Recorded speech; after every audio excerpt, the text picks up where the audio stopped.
जोहार साथी। आज हम फिर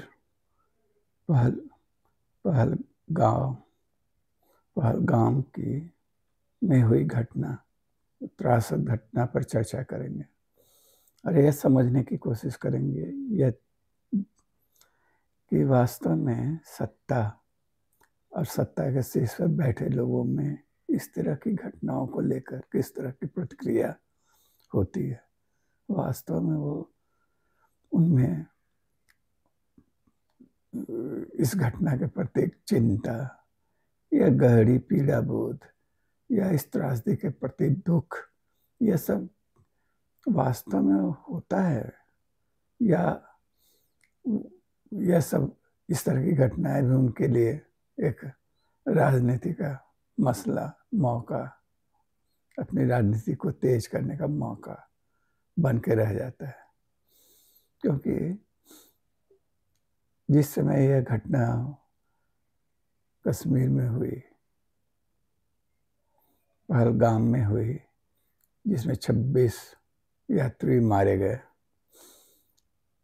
उस वक्त मोदी विदेश में थे, विदेश यात्रा कर रहे थे। वहां से लौट के आए इस खबर के सुनने के बाद अपनी यात्रा में कटौती करके, तो अपेक्षा तो यही थी कि वो तुरंत कश्मीर जाते, वहाँ घायलों को सांत्वना देते, मृतकों के परिजनों को सांत्वना देते, उनके जख्मों पर मलहम लगाते। इस बात की इस दिशा में गंभीर रूप से कार्रवाई होती कि इस तरह की घटनाएं कैसे, क्यों हुई, कहाँ सुरक्षा में चूक हुई और आगे ना हो, इसके लिए संजीदगी दिखाई जाती है। आगे ना हो, जनता को, आम लोगों को ये भरोसा दिया जाता, दिया ही नहीं, दिखता कि सरकार कुछ कर रही है, लेकिन वैसा कुछ हुआ नहीं। मोदी आए भी तो कश्मीर जाने के बजाय, वहां जाने के बजाय बिहार पहुंच गया। बिहार में पंचायती राज से जुड़ा हुआ एक कार्यक्रम था, एक सरकारी समारोह था, उसमें पहुंचे और उस समय या उसके आसपास की जो तस्वीर उनकी नीतीश कुमार यानी बिहार के मुख्यमंत्री के साथ उनकी जो सोशल मीडिया पर आई है, उसको देख कर आपको अजीब लगेगा। दोनों नेता इस तरह से बात कर रहे हैं आपस में, जिसमें कौतुक है, एकदम सामान्य तरीके से, जैसे कोई बात कर रहे हैं, उसमें कहीं भी संजीदगी, कहीं भी पीड़ा बोध उनके चेहरे पर नहीं दिखाई देता है। ऐसा लगेगा कि नहीं, ये दो नेता वो देश के शीर्ष नेताओं में हैं, आपस में उस वक्त बात कर रहे हैं जब देश में एक भयंकर त्रासदी, एक त्रासद घटना हुई थी और ऐसा पहली बार नहीं हुआ है। ठीक पिछले इलेक्शन के पहले भी गांव में एक घटना, चाहे उस कश्मीर में एक घटना और हुई थी इसी तरह की, जिसमें बड़ी संख्या में सैनिक मारे गए थे, विस्फोट हुआ था, आप सबको याद होगा। उस समय भी मोदी किसी तरह का सफारी में थे, क्या शूटिंग कर रहे थे कि क्या जंगली जानवरों का या कुछ इसी तरह का था। और ये तो उसको उनको जानकारी इतनी बड़ी घटना की नहीं हुई होगी, कहीं भी हो रहे हैं प्रधानमंत्री और देश में इस तरह का घटना जिसमें आतंकी कार्रवाई और जिसमें बड़ी संख्या में लोग मारे जाएं और इसका उन्हें पता नहीं होगा, ये सब कल्पनातीत है। तो सवाल यही है, दिखाई देता है कि जितनी संवेदना या होनी चाहिए, जिस तरह की चिंता होनी चाहिए, जिस तरह का एक भयानक त्रासदी के बाद जो जैसा उनका वो पीड़ा बोध दिखना चाहिए, वो कहीं नहीं दिखता है। न संजीदगी दिखती है, न पीड़ा बोध दिखता है। हाँ, तुरंत जब माइक पकड़ लेते हैं मोदी, तब उनका वो रूप बदल जाता है और फिर वो एकदम आतंकवादियों के साथ ये करेंगे, आतंकवादियों के साथ वो करेंगे, जो दोषी हैं वो उनको ढूंढ के हम लोग मारेंगे, और उसको जो भी मदद करने वाले लोग हैं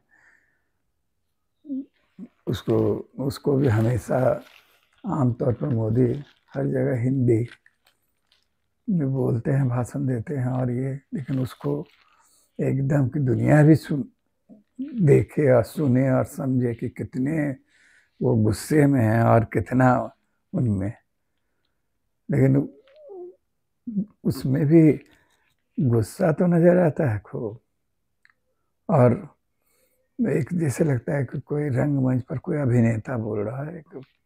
वो एकदम जो लैंग्वेज भी कैसा है, मतलब कुछ राजनयिक का नहीं, एक मतलब कि वो लगता ही नहीं कि वो कोई राजनेता उस तरह से बोलेगा।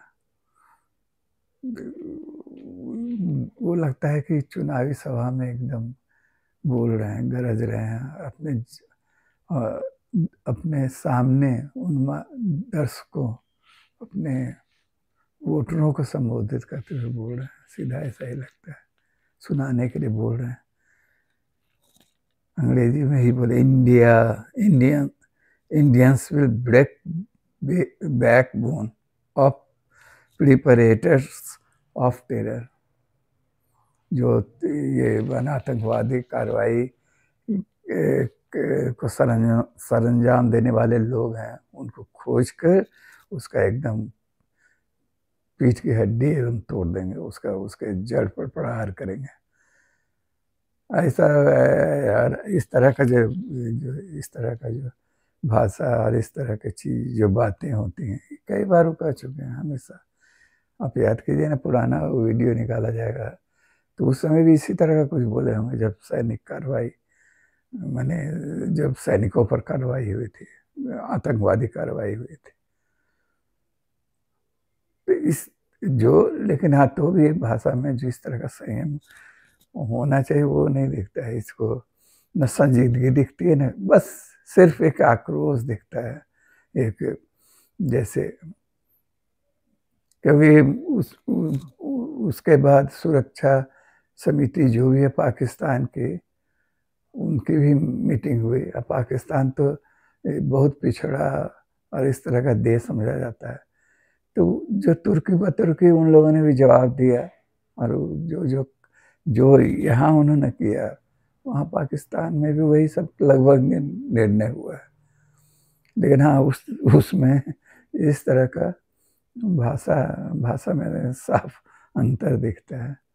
जैसे एक तरह से वो पाकिस्तान ने भी कठोर शब्द का इस्तेमाल किया, खास करके ट्रीटी के बारे में, जो सिंधु नदी के पानी के को लेकर जो ट्रीटी है उसको लेकर, तो साफ कहा कि यदि इसमें उस ट्रीटी को तोड़ने में या उस नदी के पानी को पाकिस्तान आने में किसी तरह का अवरोध या इस तरह का खड़ा किया जाएगा, तो इसको एक युद्ध ही माना जाएगा।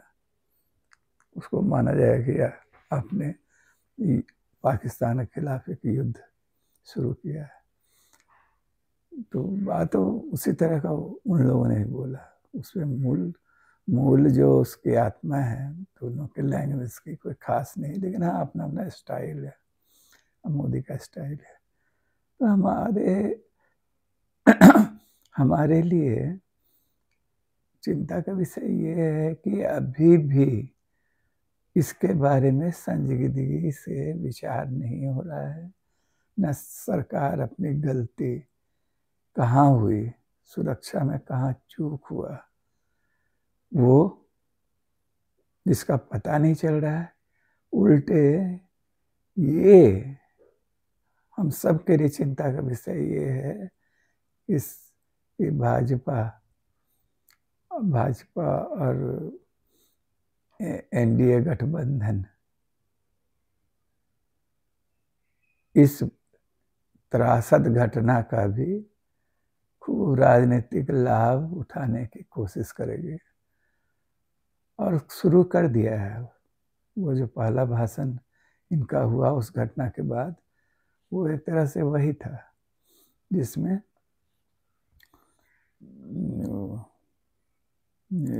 आतंकवादियों के प्रति गुस्सा दिखाया जा रहा है, पाकिस्तान के प्रति गुस्सा दिखाया जा रहा है और उसके लिए जिस तरह का गर्जन तर्जन खाली किया जा रहा है, उससे क्या होगा? उससे केवल यही दिखाई दे रहा है कि अब आने वाले कुछ चुनाव में आप इसका इस्तेमाल चुनावी फायदे के लिए करेंगे और नफरत, गुस्से को एक जाति विशेष, एक समूह विशेष, एक धर्म विशेष के लोगों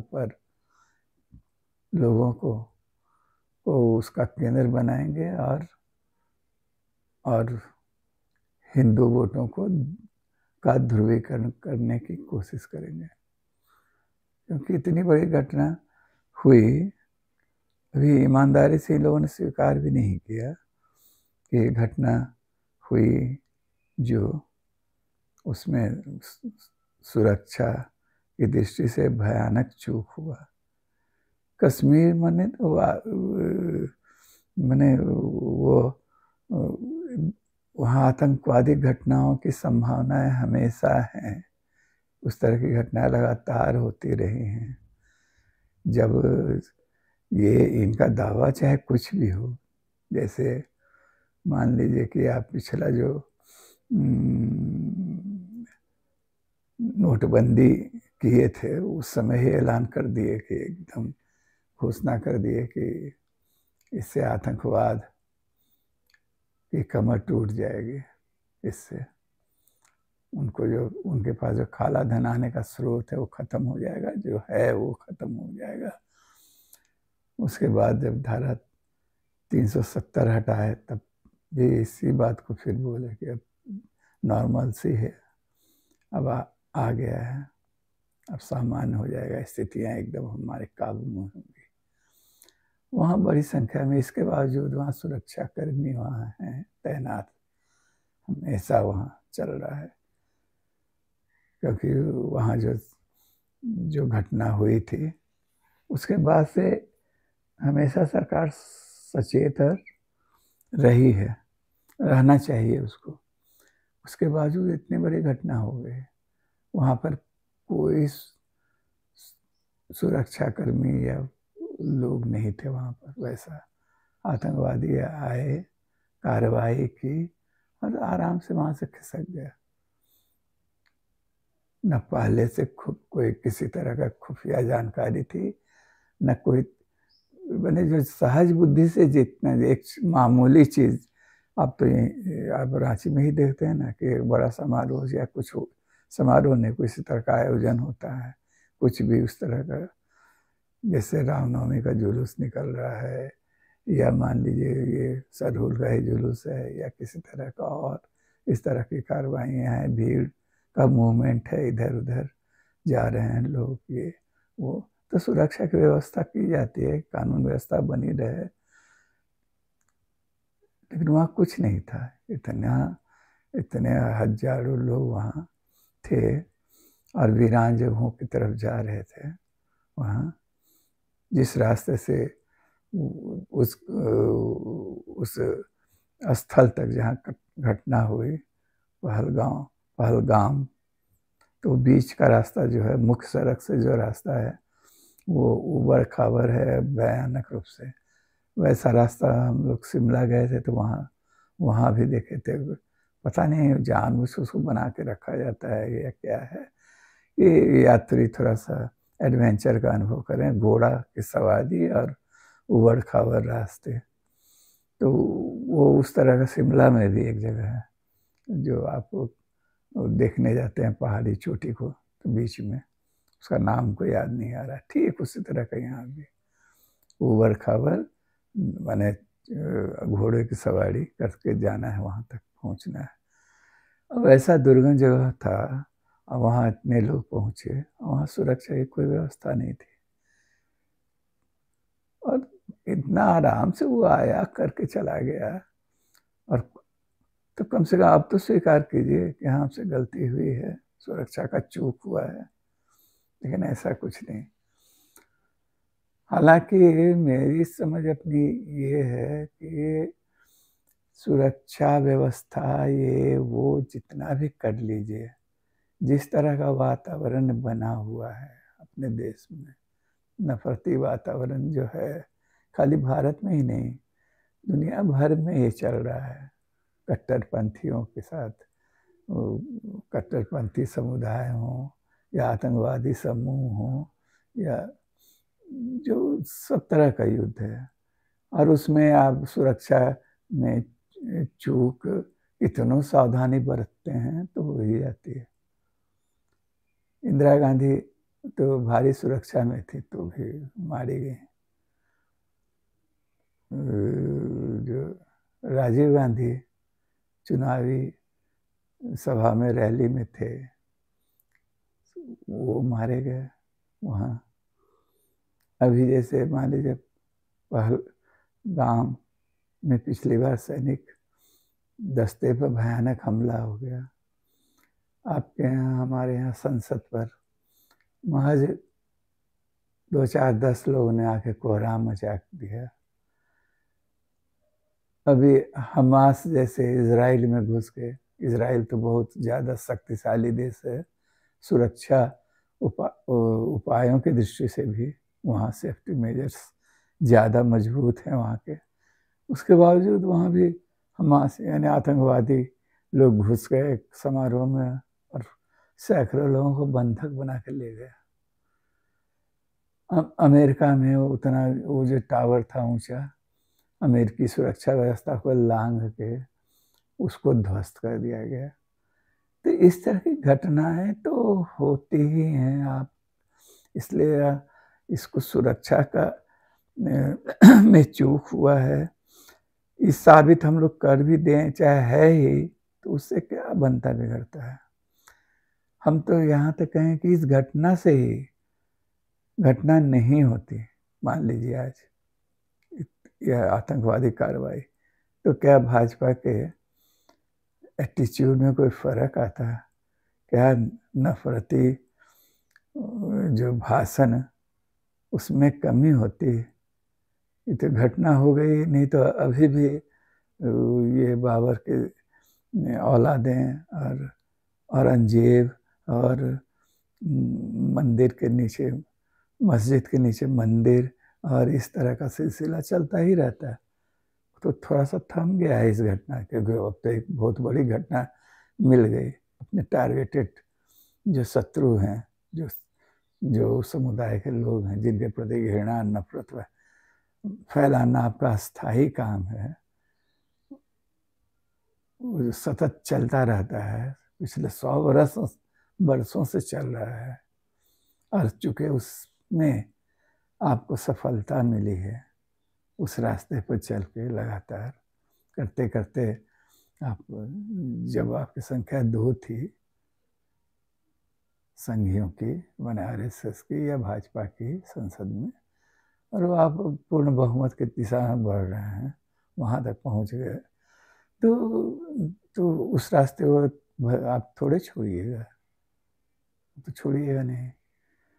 तो इसलिए, लेकिन कम यदि इससे इस तरह की घटना की पुनरावृत्ति नहीं हो, तो इसके लिए सबसे पहले आपको इस तरह की मानवीय माने त्रासद घटनाएं, आतंकवादी कार्रवाई की हो, कि जो इस तरह की घटना, उसके लिए गहरा दुख और वेदना होनी चाहिए, और उसके साथ साथ यह समझ कि भाई ये तो अस्थाई, इसका समाधान यही है कि लोगों में परस्पर सौहार्द और प्रेम और विश्वास हो, हर कम्युनिटी के लोगों में, हर धर्म के लोगों के बीच।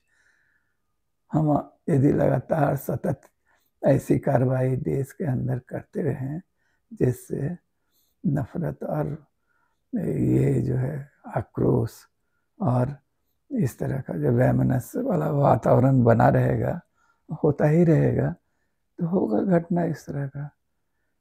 ठीक है, अभी आप बहुमत में हैं जिन इलाकों में जहाँ भी हैं, चूँकि सत्ता है, पुलिस है, फोर्स है, सब कुछ है, और वही सरकार ही इस तरह का काम कर रही है, तो चलिए उसका प्रतिक्रिया उस रूप में नहीं हो रहा है, नहीं होता है। लेकिन हाँ, इस तरह की घटनाएं तो हो ही सकती हैं, क्योंकि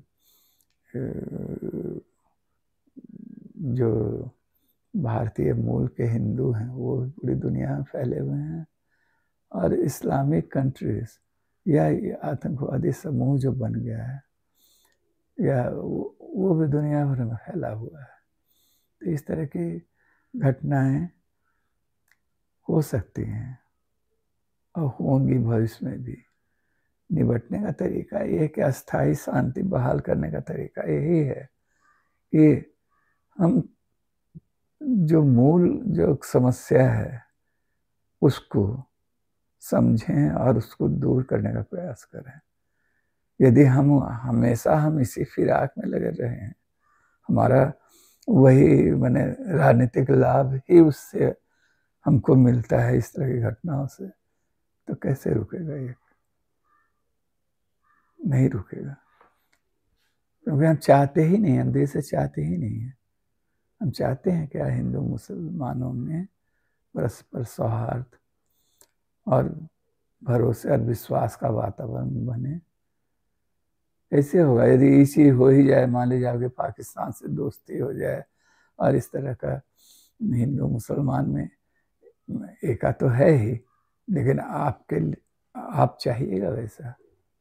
नहीं चाहिएगा, क्योंकि आपकी राजनीति के लिए वो नफरत, वो आक्रोश जरूरी है। तो इसलिए हमको जरा भी उम्मीद नहीं है इस सरकार से, चाहे इन लोगों से, कि इस तरह की घटनाओं को वो संजीदगी से लेते हैं और वो लेंगे और इसका अस्थायी समाधान निकालेंगे। सच्ची बात तो यही है कि ये दारोमदार धर्मनिरपेक्षता में विश्वास करने वाले जो ताकतें हैं, आम जन है जो सुख दुख में साथ जीता है एक साथ, उस माने धार्मिक भेदभाव को भूलकर उन पर ही दारोमदार है कि वो इस तरह का भरोसा विश्वास बनाएं एक दूसरे के प्रति और राजनीति का टूल ना बने। यही है उपाय, और दूसरा कोई उपाय नहीं है।